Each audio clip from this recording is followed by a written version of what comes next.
So if you guys are fans of any wrestling game, then you're going to want to pay attention to this because in the spring of 2023, and just a few months from now, there's a game that's going to be coming out for your mobile device called GM Universe. And what this is going to allow you to do is exactly what it sounds like. Become the general manager of your universe. You can buy and sell superstars. You can compare your progress to others and attempt to become the best league in the world. You'll be able to create superstars, teams, factions. You'll have a financial overview. Again, you can buy and sell the superstars. You can come up with your own league logo, come up with a weekly show name. This league is really yours to customize. So if you love wrestling or you love even fantasy football, this is the best of both worlds. In the spring of 2023, look out for General Manager Universe. It's GM Universe for short. It'll be available on Google Play and the App Store. And if you want an early preview of what this is going to look like, I put a link to the YouTube channel in the description of this show, or you can just search on YouTube GM Universe.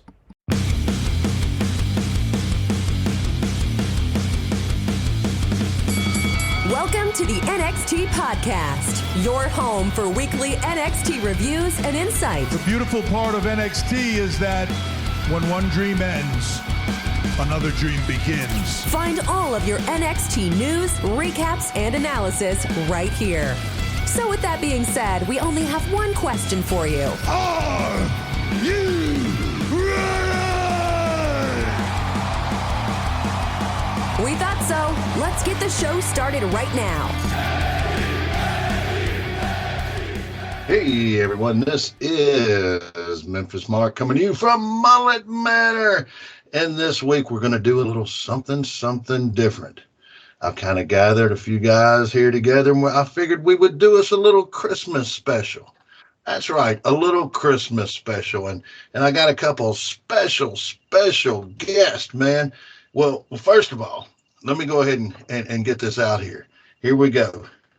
All right, from parts. I can't say from parts unknown because he put it on his application. But anyway, he's from Red Lodge, UK. That's right. He's the original Gypsy Hunter, Maverick Rose. Maverick, how the hell you doing there, brother? How are you doing, young man? Been doing pretty great, you know. I mean, it's been nice where I'm at currently and everything, and excited to be on the show, man. It's the first time I've ever been on a podcast of any sort. Well, we won't hold that against you. That's for sure. But right now, he actually is from parts unknown. He's on a secret mission. We can't talk about it. It's top secret stuff. But I will have to bring in my next guest. And man, you already know who this is. That's right. It's the original. It's the gardener, Michael Gross. How the heck are you doing there, Michael? Great. It's great to talk to you, Mark. It's great to be back on the air, and I can't wait to tell some stories and talk tonight to all my seedlings out there, and just tell everybody I missed you. I missed being on the show. I've been very consumed with a lot of things, but we're going to get into it, and we're really going to have a blast tonight. Merry Christmas, and for all my people, Happy Hanukkah. There you go. Merry Christmas. Merry Christmas. Yes. Happy Hanukkah, Happy Kwanzaa, whatever it is that you celebrate. I don't care what it is. Merry Christmas to you, or I don't know. What's the cross termination for that? Happy holidays, I guess. It just covers everything. Yeah, happy holidays, I believe. Yeah, something like Hanukkah. There you go. I like that one better. That looks like a T-shirt right there. I can see me wearing that pretty soon. And next year, we need to work on that, Michael. But I tell you what, man, I wanted to kind of give everybody a chance to meet the Gypsy Hunter originally right here tonight. We don't get a chance to get him in, but we have to have Michael come on here and tell us why I don't know if he lost a loser leave town match. I don't know. He kind of disappeared for a while from the territory, but we're happy to have him back here this week. And Michael, where you been, buddy? Well, I'm up here in Louisville, and I guess down there from wherever you are. I might be lefty, right of you, east, west, across the world. But I'm in Louisville, and a lot of people don't know this, but Mark, you've known me for many years, and we'll get into that in a moment. I've been running restaurants and nightclubs for over 20 years, and I currently have 3 restaurants under my belt. So multiply the problem you have by 3, and that's kind of kept me tied up. Plus some other stuff that we'll get into as far as the product goes right now, and how I see more of my return coming because of the way and the direction that the product is going to be in the future. Dropping some teasers. I got you. Well, I tell you what. Let's just get into Michael. Let's talk a little bit to Maverick down here, and I want to ask something now, Maverick. Where did you? I mean, what age? What age group? And what got you into watching and enjoying wrestling? So, if I remember correctly, I think I was in about 4th or 5th grade. I started really getting into it. You know, it was kind of the Cena and Orton era, I feel like, during WWE. Started to branch out a little bit, started to see TNA was up on the rise at the time. Really enjoyed seeing Jay Lethal. That was one of my favorites and everything. And seeing some of his stuff really kind of got me into it, seeing how acrobatic he could be in the ring and everything. It was like, wow, this guy's really, really fit, really athletic. This is incredible seeing the show that he was putting on. And back then it was before what's his name, Bischoff and Hogan got into TNA before the crash happened and everything. So yeah, that's about that time period. I think 2007, 8-ish. Yeah, around there that I really got into it. As far as wrestling terms goes, I can smell the infamil on your breath there, young man. That is a great time to come in. You could go 10 years either way of that, and you're still fine. But that's a cool little start there, though. But all right, what did you call your flock? The seedlings. The seedlings. You've got to let the seedlings know. Where did you get your start, sir? Well, this is really interesting. I was in 4th grade also. Now, this is 1984. And there was this kid in my class named Heath Tittle. We became like really, really good friends. And I never saw him again after this year, by the way. And he was really into wrestling. And you know how they used to have the little book fairs when we were young? And you go into the library and you check which books you wanted. Then you have to get money from your parents and you buy your books. He got a couple books on wrestling, and I'll never forget. I got this one that was an encyclopedia on wrestlers, but it wasn't like you're just WWF, WWE guys. It was everything. It had Continental, it had NWA, it had UWF, it had everything in there. And so that's all we would do at recess is pretend we were wrestlers. And I remember getting that encyclopedia, and I would check off every wrestler I saw on their page if I saw them on TV. And it was what I did, and I just never let it go. It just stuck with me over the years. And even though I never saw Heath Tittle again, and Heath, you gave me this curse. Wherever you are, you gave me this curse. So that's how I got into wrestling, and it was a passion. A year later, I switched schools to a very, very small school, and my younger brother was really into wrestling, and he actually became a wrestler on the independent scene for a while. And it just stuck with us. Sometimes we only had the 2 of us that could play. What could you do with just 2 people? You could wrestle. What about you, Mark? Oh man, it goes all the way back to my mom. My mother was deaf, and she could understand the wrestlers because they over accentuated their mouth when they talk. Everybody's just really doing it so she could read their lips, which later on made me a little bit of money because I could read lips growing up, and it worked pretty good in the bar business. But she would get into it, so she would only understand some of the conversation. So it was hilarious to be in a room with her because she believed it to the. I mean, whoa, man! Do not mess with her on her wrestling. Her Inquirer, her wrestling. Do not say that they were not real back in the 1970s. But yeah, I was coming up in the blood and guts era of the Memphis wrestling, the end of Jackie Fargo's career, the start of Jerry Lawler's. And it ended up being such a great territory because anybody that went to the WWF I'd say 75% of the people that went through the WWF went through Memphis.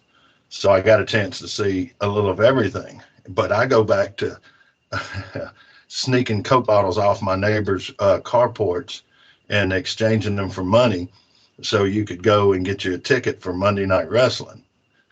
Or working at the stadium next to it, the minor league baseball team, and because you knew that you got through in the seventh inning, which was about 8. Bell time was 7:30.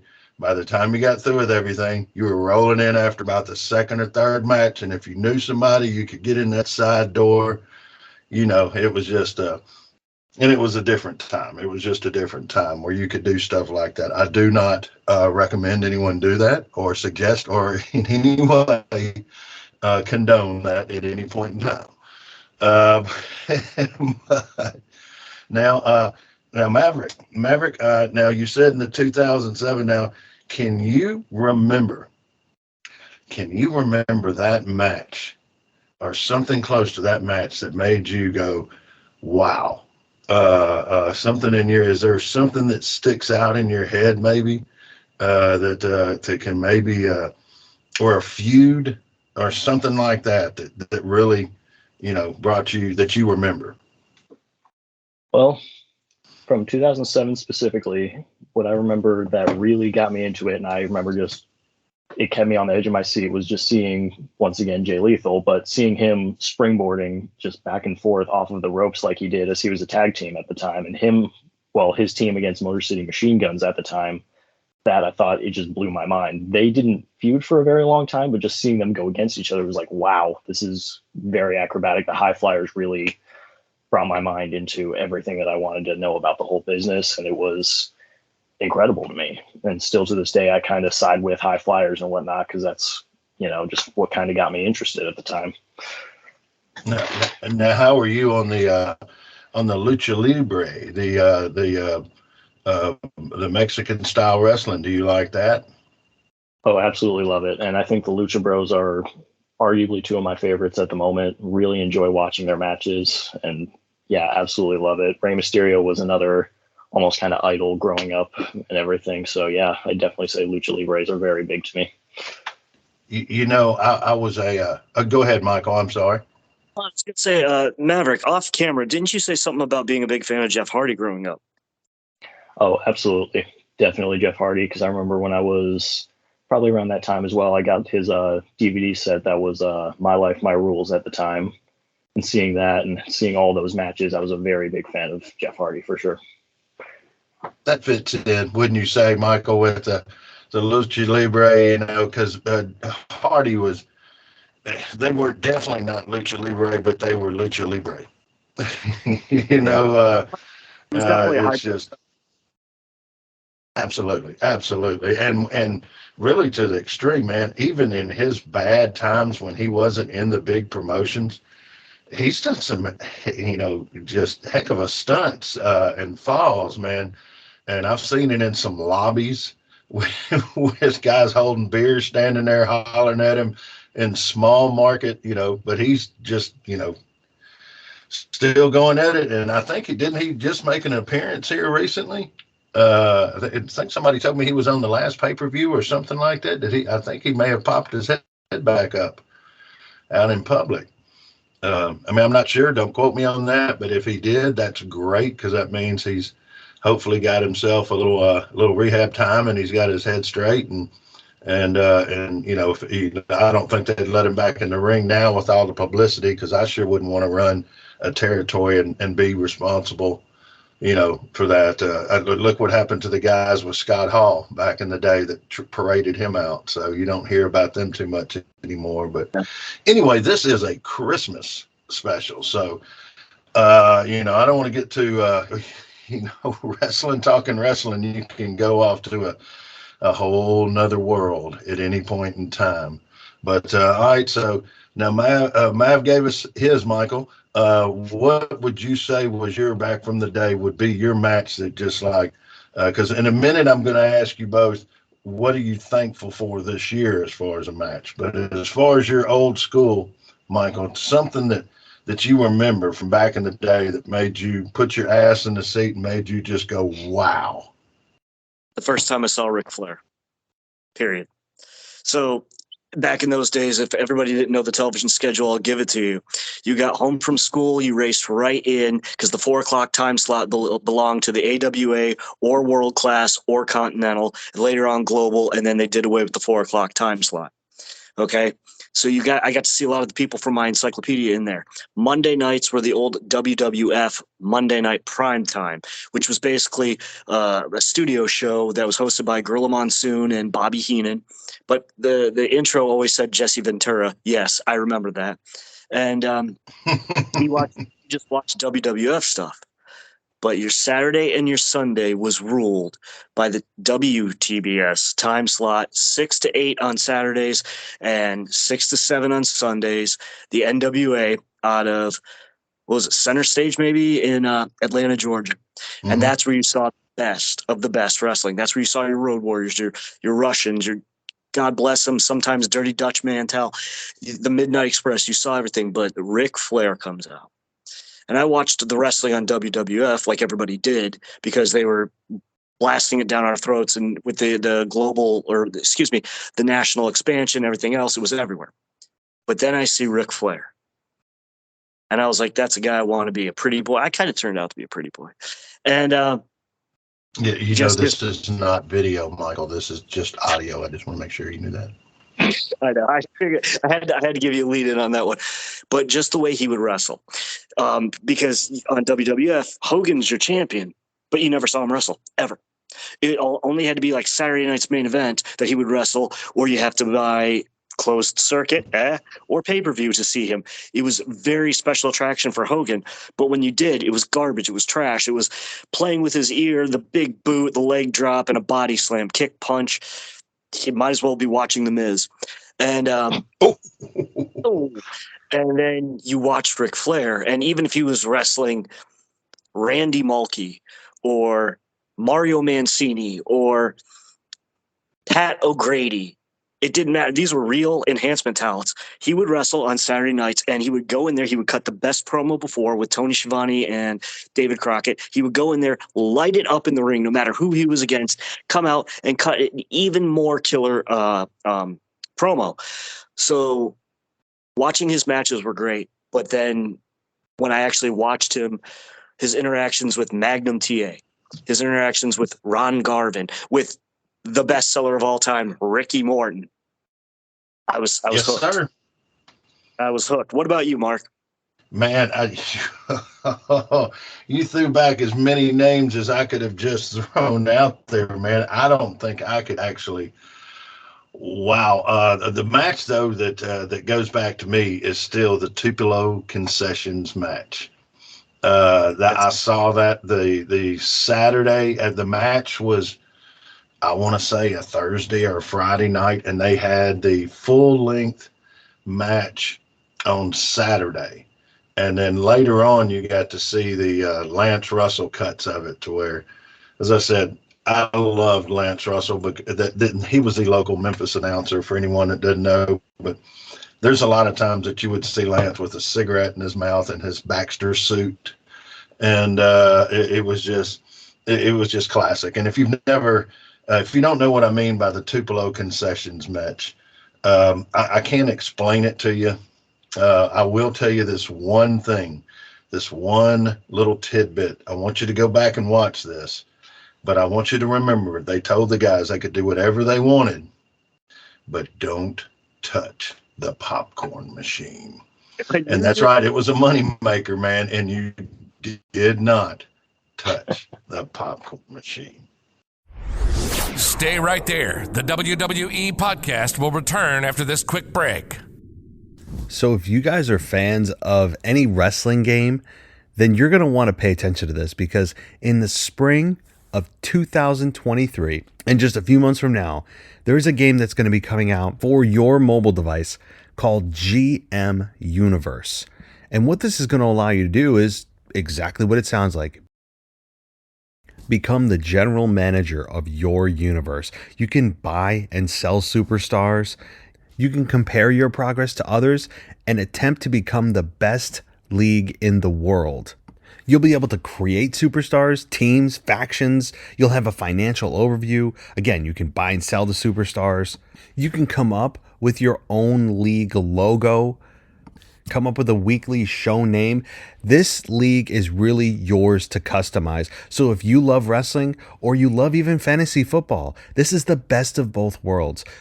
In the spring of 2023, look out for General Manager Universe. It's GM Universe for short. It'll be available on Google Play and the App Store. And if you want an early preview of what this is going to look like, I put a link to the YouTube channel in the description of this show, or you can just search on YouTube GM Universe. Welcome back to the WWE Podcast. Let's get back to more great wrestling audio.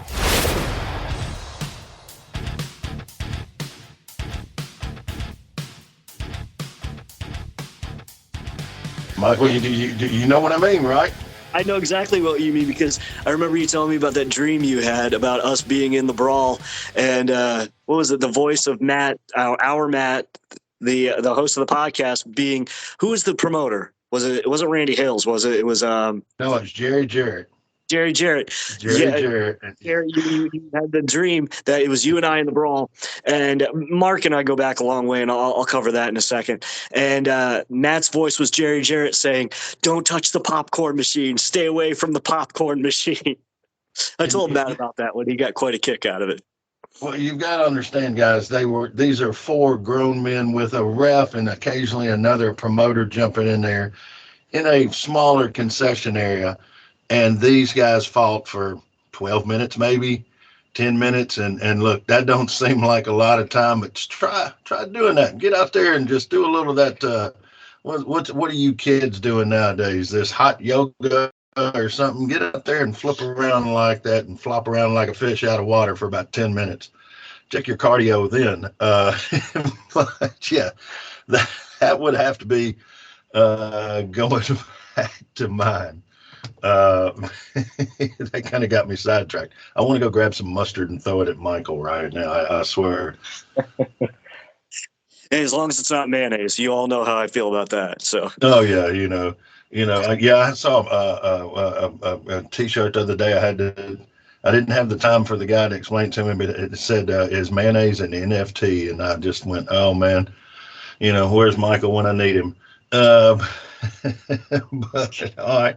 Well, I tell you what, Michael, I wanted to have a block of time that I could kind of give to you, and go through here in a minute. So, I want to ask, what are you thankful? What match are you thankful for?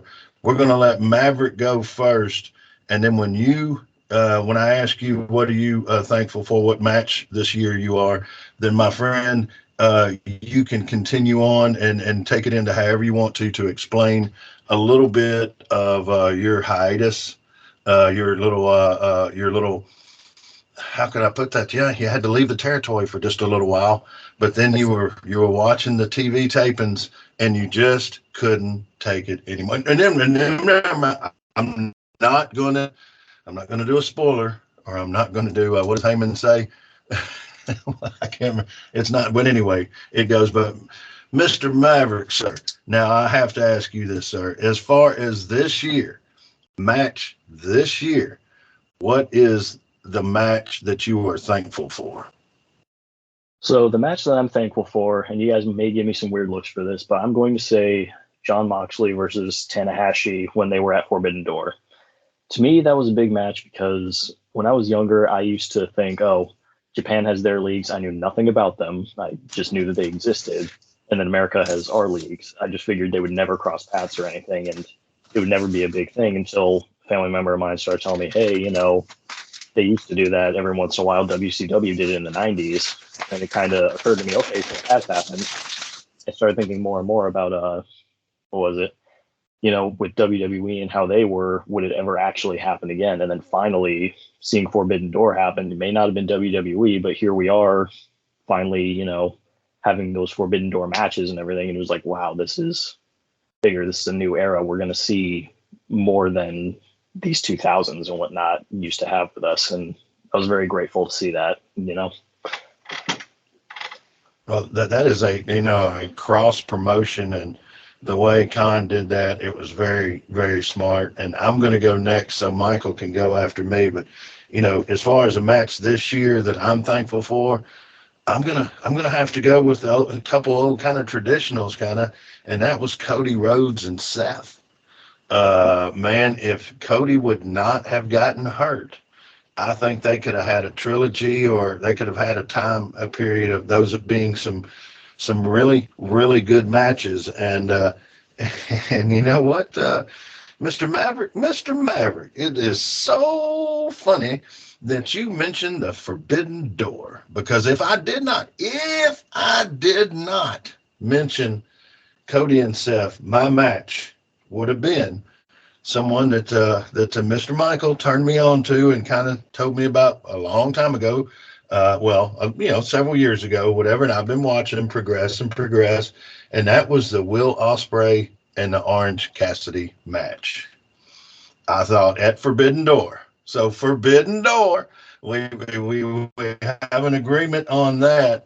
I thought that Orange came out and kind of separated himself a little bit and made himself more than a joke and more of a novelty act, because he is a really good wrestler and he's paid a lot of his dues. I've gone back and done my time looking at a lot of his stuff before I didn't see, but I have to say that would have been mine. But Mr. Maverick, we're gonna have to listen to the gardener here.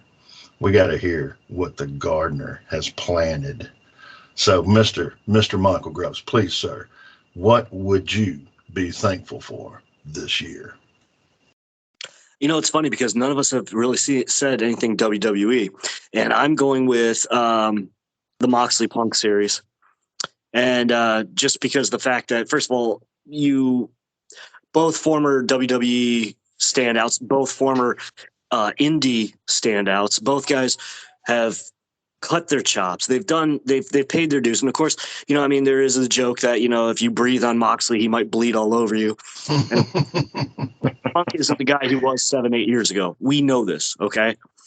But the fact that they could still put on great matches, just impeccable matches, and blend the two styles. That's what I was really, really extremely thankful for, because I got to see some really good wrestling, some grittier wrestling. Of course, a little bit of blood goes a long way. I don't need the Crimson Mask. I don't need a bloodbath. I'm not like that. A little bit accentuates a drip, a drop, let it look natural. It all looked great. It all looked like it was a perfect match, a perfect series. And a lot of people, they might bitch and moan a bit about, when Punk had that basic squash loss to Moxley, but that happens, and it just fueled the fire for the next match. It was great. It makes sense, okay, and I'm a huge Punk fan. Everybody knows that, but just the fact that even though he's lost a step, he had some incredibly huge ring rust, which still made him better than 90% of the active roster. To see what he and Moxley could do was great. And that it helped reinvigorate me, because I'm going to tell everybody why I've taken a sabbatical from the WWE podcast. First of all, I'm not going to praise Triple H and kiss his ass. Okay. What I'm going to say is it's needed for him to be into the position that he's in. I was getting fed up and disgusted by the product thoroughly, and I'm going to explain why. It started to be a retread in two different ways. It was a retread to WCW 92 as far as AEW went, when you've got Jim Herd and Kip Fry and all these people who know nothing about wrestling running the product. And I'm sorry, I don't care about you people who love Kenny Omega and the Bucks. They couldn't book their way out of a wet paper bag, okay? It's the truth. I'm sorry to tell you, but their direction has been crazy. Tony Khan can't do it all by himself. He was trying. CM Punk called him out on it, and he got to slap around one of the Young Bucks. So Good for you.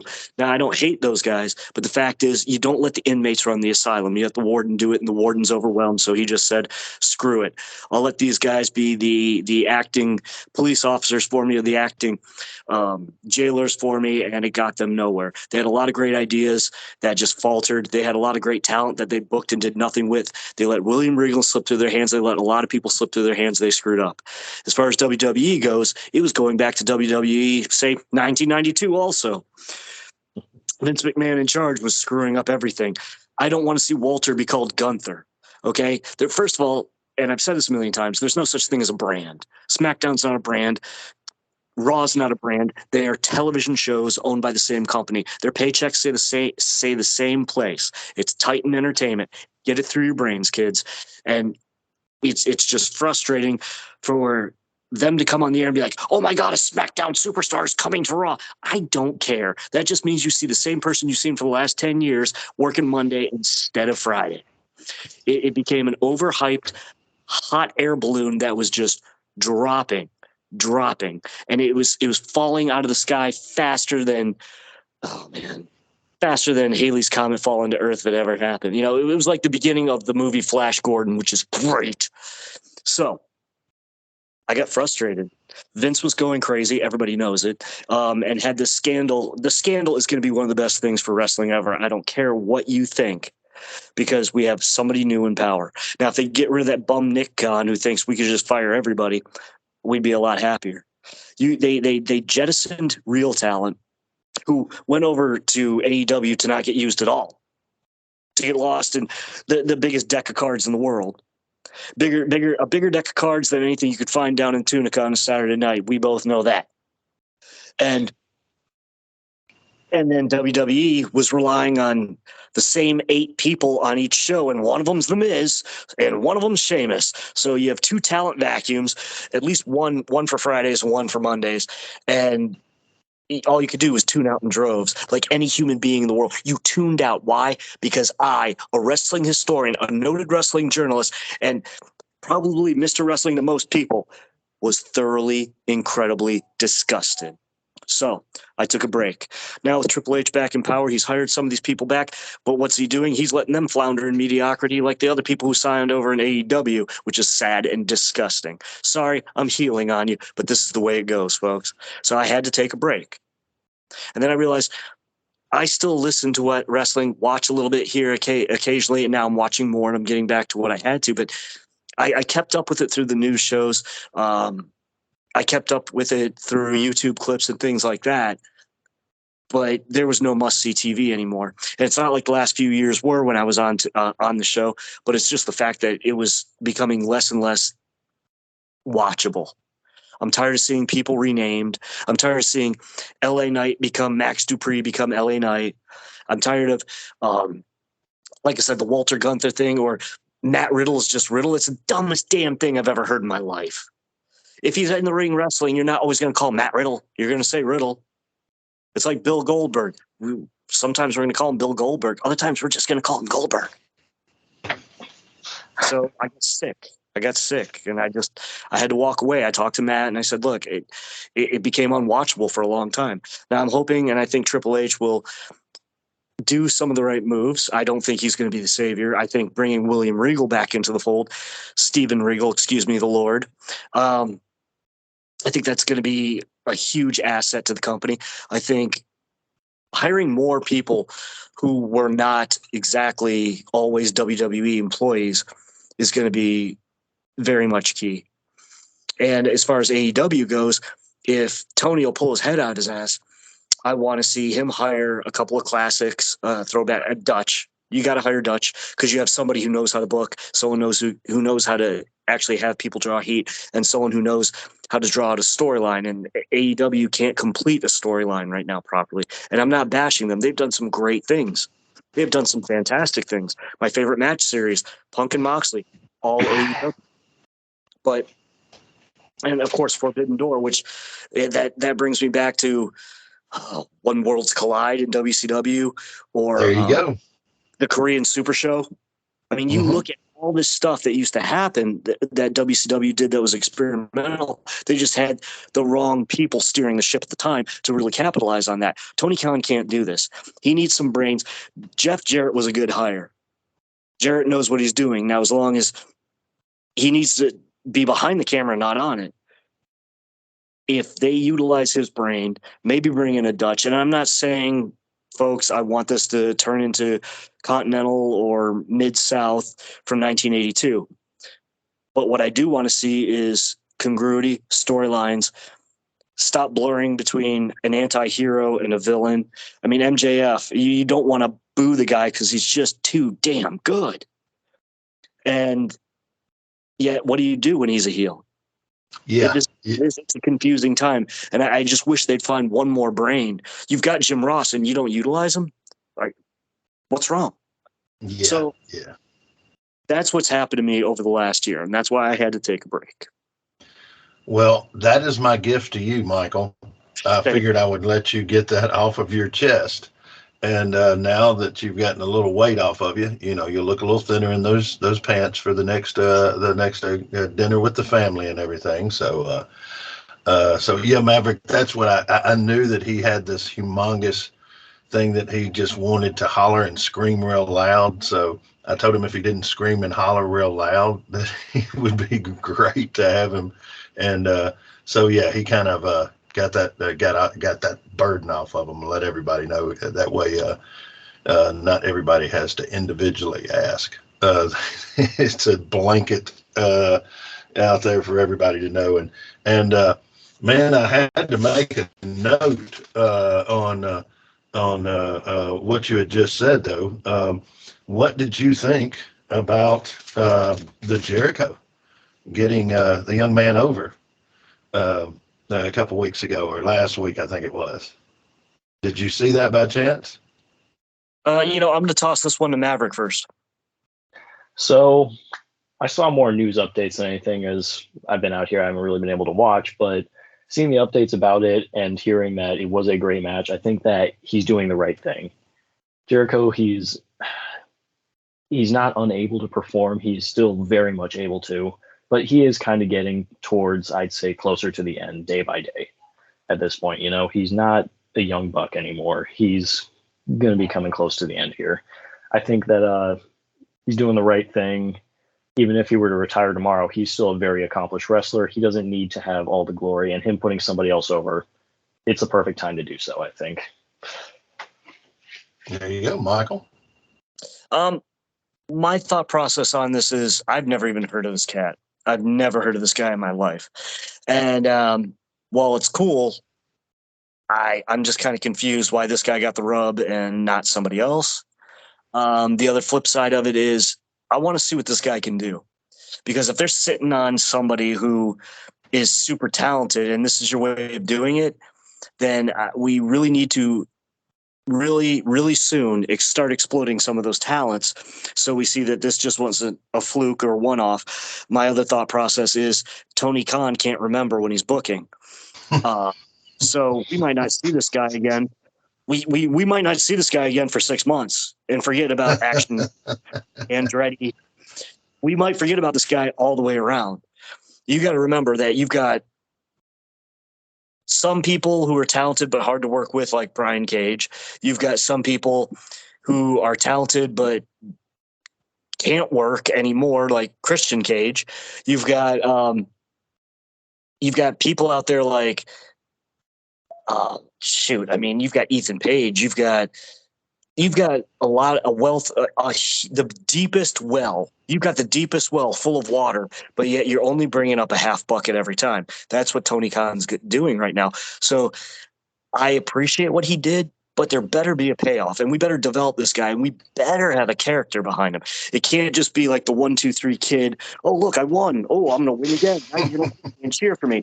And where's Sean Waltman at the end of his career?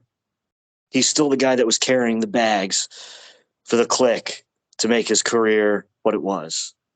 It's sad. That's true, but he got paid a lot more money, though. he made a lot more money doing it, but I love the fact that when in WCW in the 90s, Scott Hall put over Chris Jericho. Scott Hall also put over Hector Garza, Mexican luchador. Got rolled up by him too. And I think there's one more person that Scott Hall put over. I can't remember who it is off the top of my head, but he did that. And while Garza, God rest his soul, never became what Jericho was, Jericho eventually became something big and bigger and bigger and bigger. So I really got to see what this kid is, and I hope they really put some momentum in him. It's kind of like if Goldberg beat Hugh Morris, and then you don't see him for 6 months, and then he loses to, say, Stevie Ray. What happened? Okay. And in the whole and in between, there was no promo, no character, nothing. That's what I'm afraid is going to happen to this kid. So that's what I got on that one. What about you, buddy? Well, I'm kind of in close with you on a couple of those points. I just really, I'm hoping that this guy maybe fell in their lap. They worked him and saw how good he was. And some of the story is true that Jericho really did see a talent and wanted to help. But you're only as good as, it's kind of like you're only as valuable as somebody's willing to pay money for. Yeah. I hope that that if they're going to put that kind of money out there for him, because that was pretty big what they did. So yeah, I hope he doesn't disappear, and I hope that that's a good storyline for somebody that thinks that he's hogging the time. They could have a run of all the older wrestlers going after him. There's so many things they could do. It's whether they will. That's for sure. But I tell you what, man, we've run through about what I wanted to kind of get a hold of tonight. I try to keep it to a certain time, but when you're talking with two gentlemen like this, you don't really think about time. You just enjoying the conversation. And so I tell you what, Maverick, since you are from the original Gypsy Hunter from England there. And what has it been like do you get the information since all the big wigs, the tabloids and all that are out your way, do you get the information possibly a little bit before us Yanks over here? Because it seems that I've heard that before. Well, I think it may have to do just with the time difference a little bit, and possibly some of the Facebook pages that I'm following constantly, and a little bit in Twitter. For example, I think the Mandy Rose firing, I think I told both of you before you guys knew, and I thought I've got my own opinions on it. I think it's not justified and whatnot. We can get into that later if you guys want. But either way, I think that it is mainly just time difference and whatnot. I'm able to just hit you guys up before you wake up and tell you, hey, just to let you know this just happened. And yeah, I think that's really it. But yeah, there's been a lot that I've seen early, and some of it just confuses me, like some of the firings that happen every once in a while. God, Nick Khan doesn't know what he's doing half the time with those. And they were praising him on ESPN today, specifically him. So yeah, I don't know what to say about that one. But here's a small theory for you. Nick Khan was the guy getting rid of all these people and firing him. You think he was behind getting rid of Vince and firing him? Actually, now there's a storyline. I fired Keith Lee. You don't like that? Well, I'll fire Vince too. How about that? It's a great way to go from face or heel to face really fast, isn't it? Oh, 2023 WrestleMania, Vince versus Khan. I know the old Flip Gordon could come back from Ring of Honor, but we would hear the Flash Gordon theme, like Flash, Flip Gordon. And I want to apologize to anybody that's listening to this that doesn't know half the wrestlers that we're naming, but I promise you, if you go back, just about anybody we've named, if you go back and look them up, you'll enjoy it. Especially the Magnum TA reference, Michael. And just, it's such a career cut short. You know what's really interesting about the Magnum TA career destroying accident?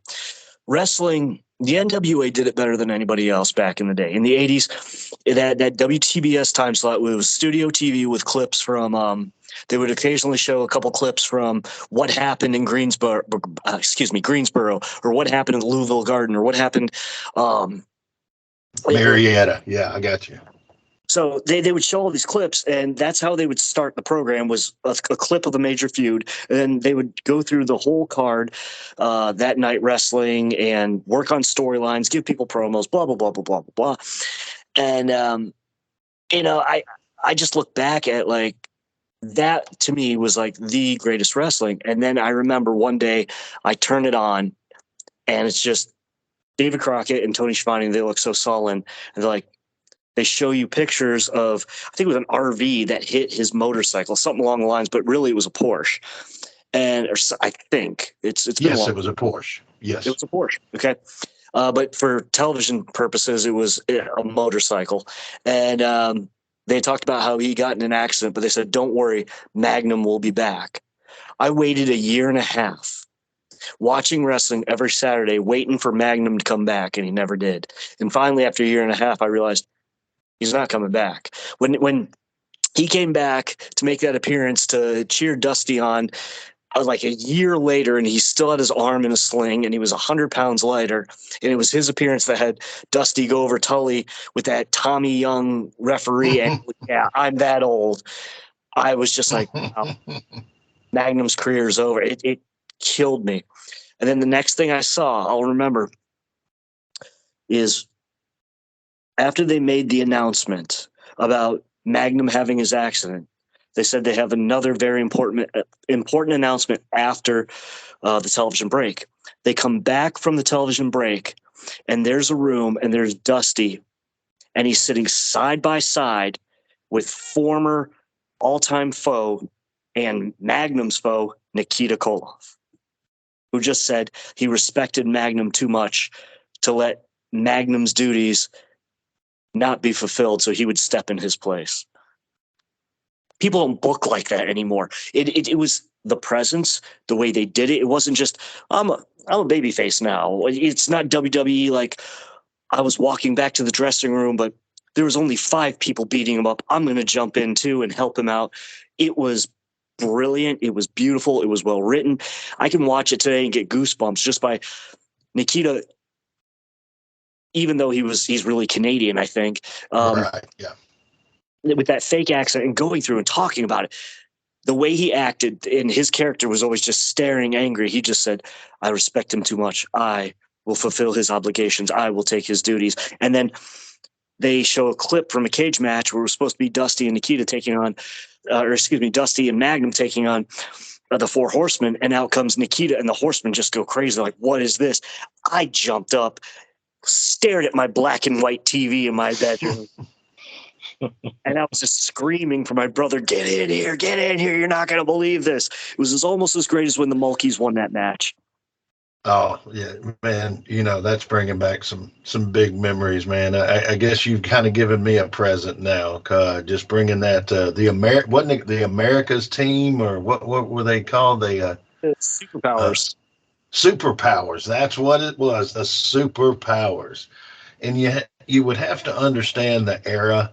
That Russia was still Russia. It hadn't broken up yet, and it was still it was after, of course, the Cold War, but it was still that animosity between the two countries, kind of like it is now, I guess, in a different way. But it was such a the writing on it, just everything was just spot on. And you would take somebody like a Dutch or somebody old school like that to write something for these younger guys now to have that kind of effect that we're talking about it, a couple of decades later. So that's when you've done something, when you've got old people like us sitting around going, do you remember what Dusty did? So let me ask you, Memphis Mark, and Maverick both. What was to you your favorite babyface to heel turn or heel to babyface turn that you remember in your life? Because Mark and I are very close in age. I'd say, a few years apart. I guess Maverick, you're quite a bit younger. But we have 3 different perspectives because we've all watched for years. So what was your favorite turn? It doesn't have to be necessarily both a face to heel and heel to face. But I'm kind of curious because if we're going to give people a present, it's stuff to look up. So why don't we give them some stuff that, a moment that you just said, wow, like someone just turned. That was an important turn. Maverick, you want to go first? I'll be honest, I'm kind of drawing a blank on this at the moment. Yeah, Go first. That was a heck of a curveball. That's a great question. A great question. I'll tell you what, Maverick, why don't you think on it just a second? Because I'll give you a second, because I'm going to go so old school that they're not going to know what the heck's going on here. But mine would have been Eddie Gilbert turning on Lawler back in the day, which coincided with a stunt that they were going to pull in the parking lot of Channel 5 Wrestling. And they fought all the way out to the parking lot. And, of course, Eddie disappears for a second, and this is about 2 or 3 weeks after he's turned heel. And just so happens there happens to be a running car parked perfectly in the parking lot there. And Eddie goes and jumps into it. And it's, from my understanding, Jerry was going to just get nudged by the fender a little bit and fall down and roll. Well, it didn't happen that way. Lawler ends up, Eddie was going too fast. He goes over the windshield, can't wrestle for a few weeks. People actually call the police, which the police station was across the street.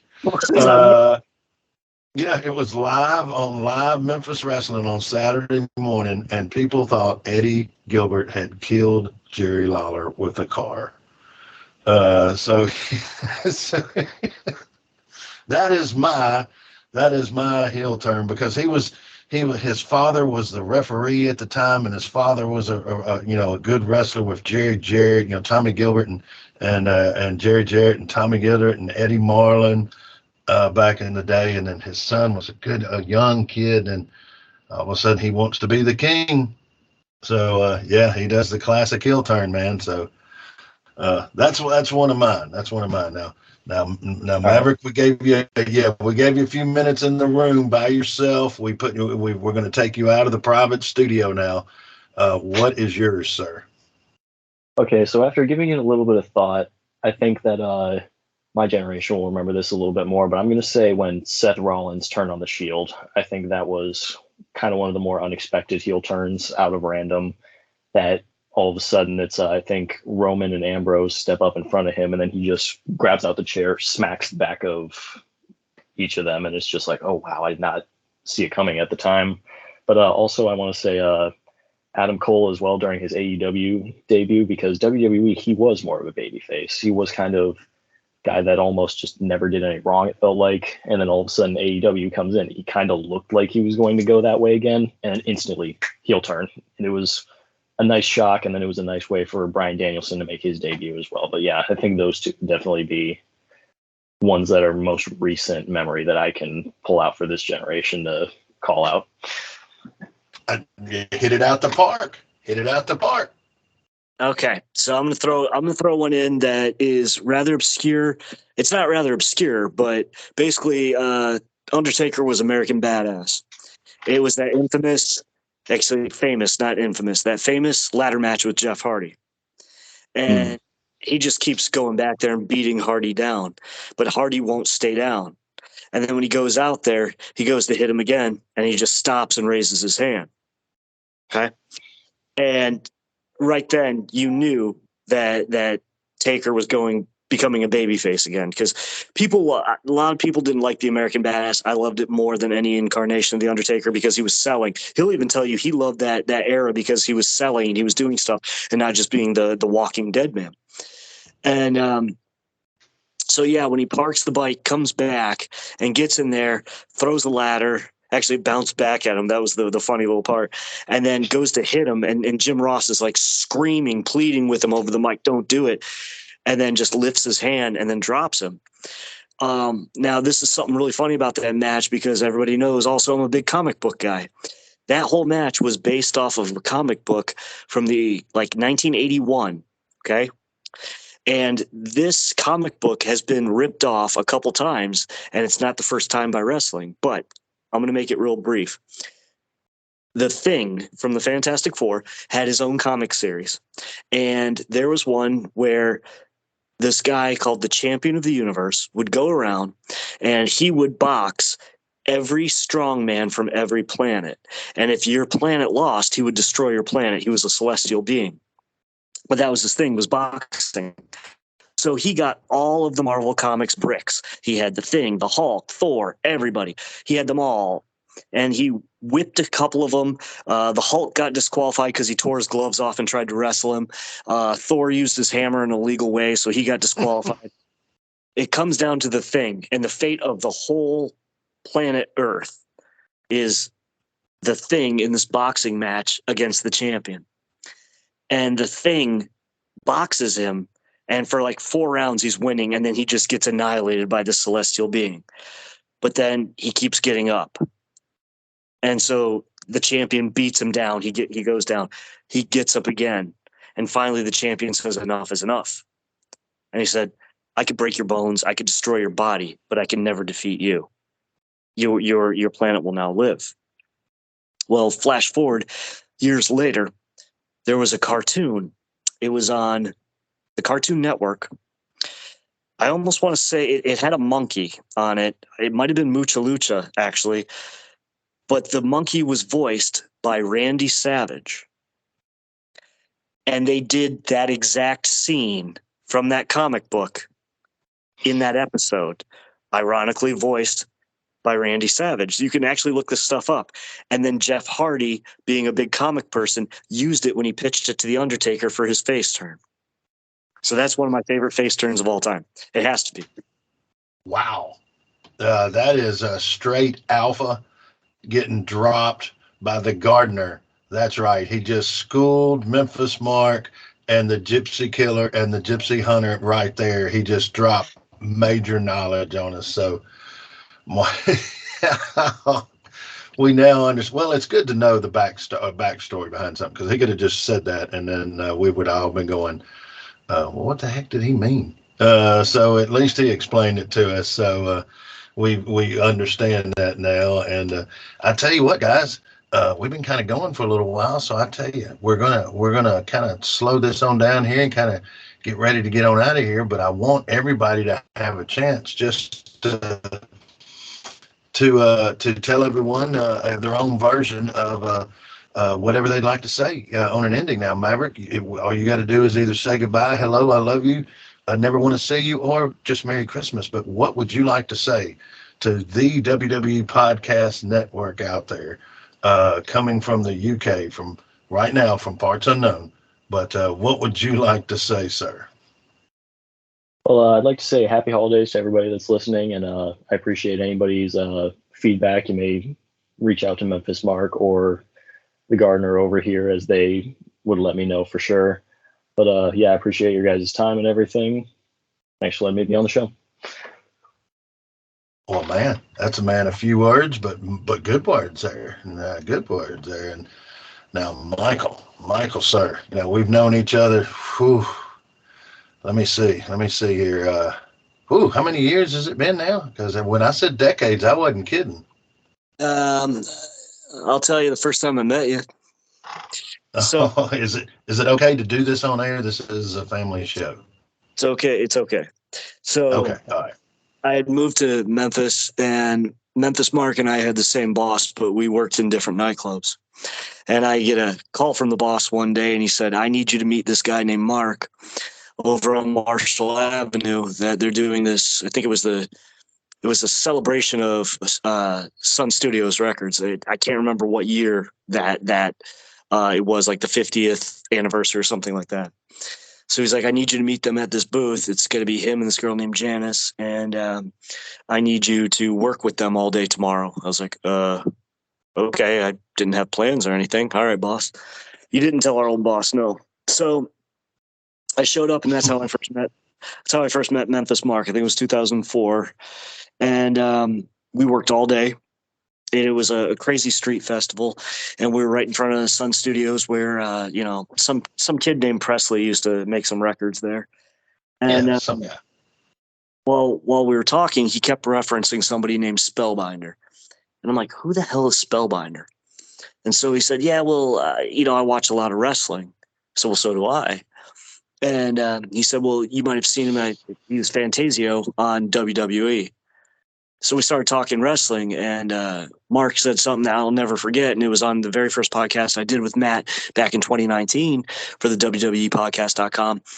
He said, it's my hillbilly soap opera.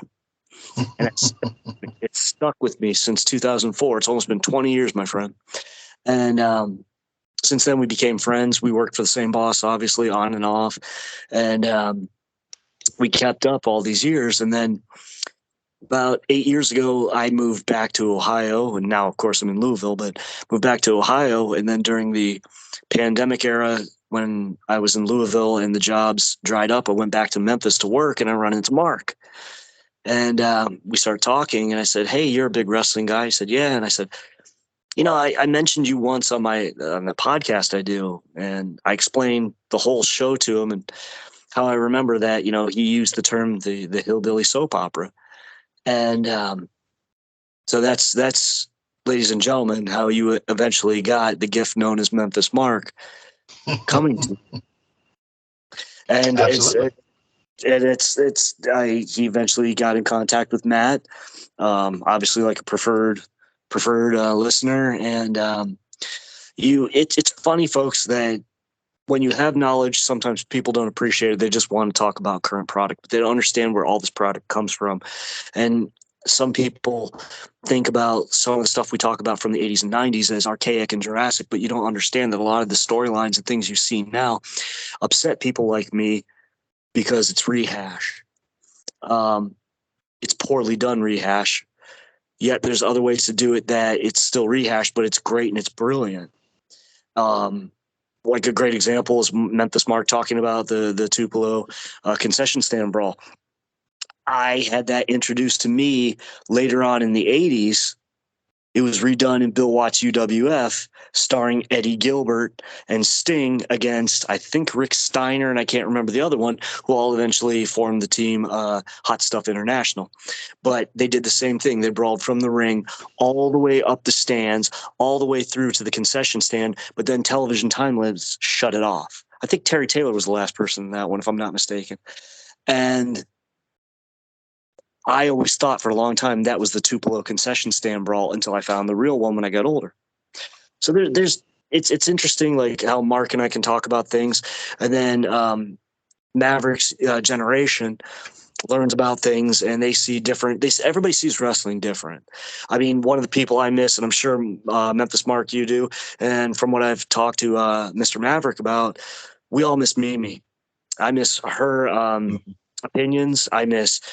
She is more of a wrestling historian than I think she lets on. She's very much a brilliant, different take on everything.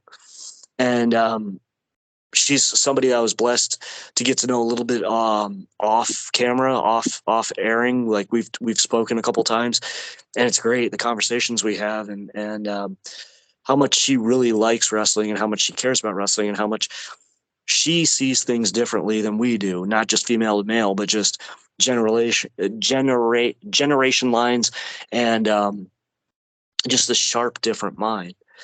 So while I've been friends with you for almost 20 years, and Maverick's a friend, and we all understand each other and we all know each other, it's great to always have these little gifts of different opinions and these little gifts of different matches and different scenes for people to look up, especially if you're new to wrestling.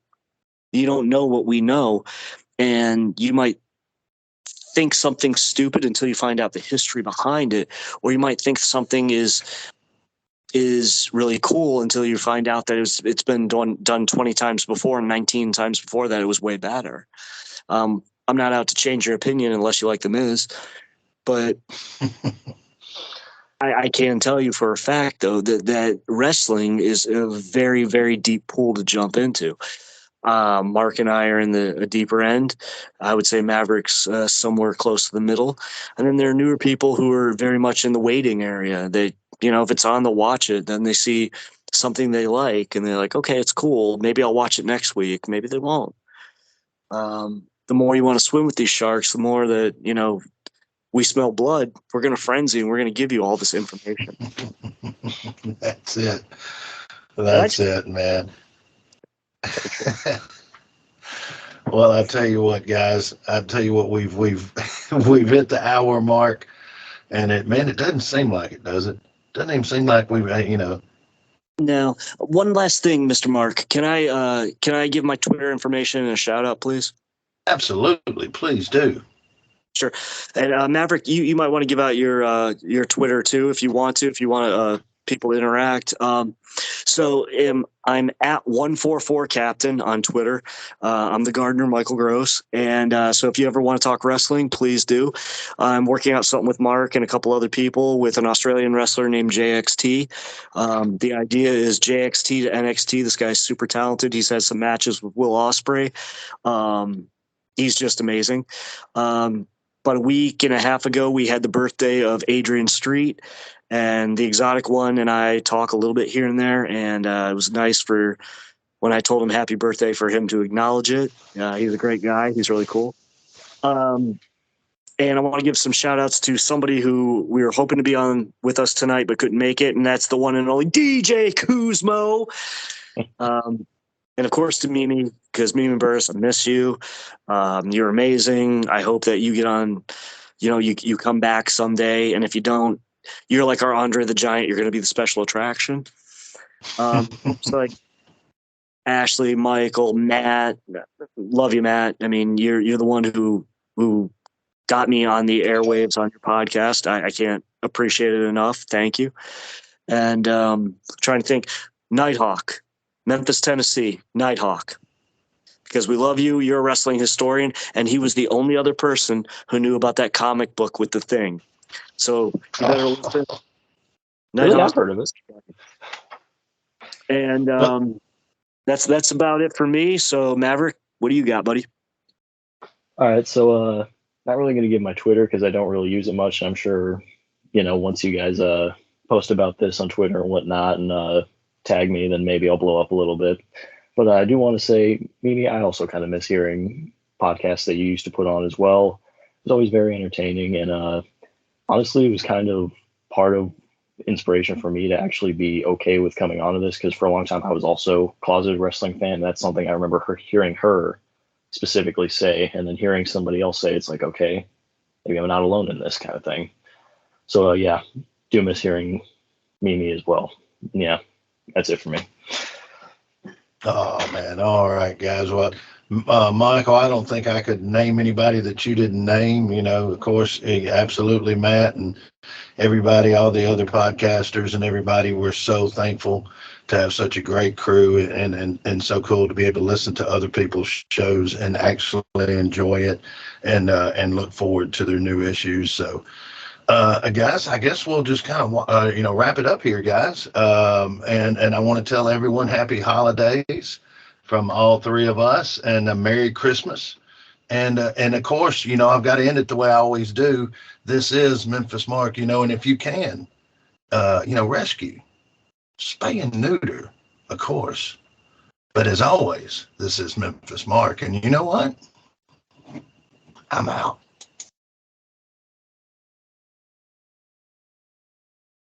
Yes.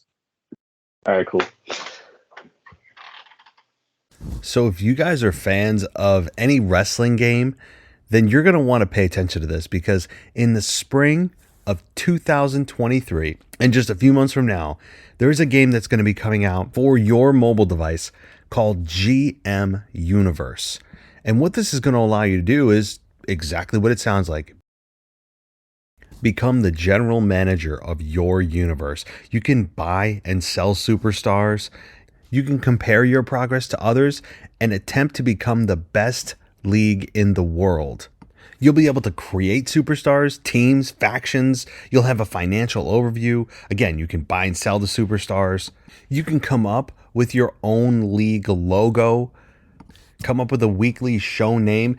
This league is really yours to customize. So if you love wrestling or you love even fantasy football, this is the best of both worlds.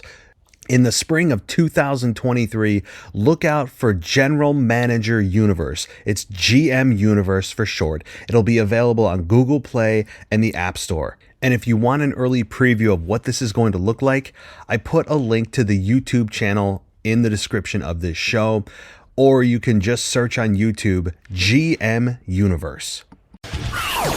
Thanks for listening to the WWE Podcast. Don't forget to subscribe on your favorite podcast app so you don't miss a show, or head to WWEpodcast.com. And for all of these shows ad-free, head over to patreon.com/WWE Podcast. Until then, we'll see you next time.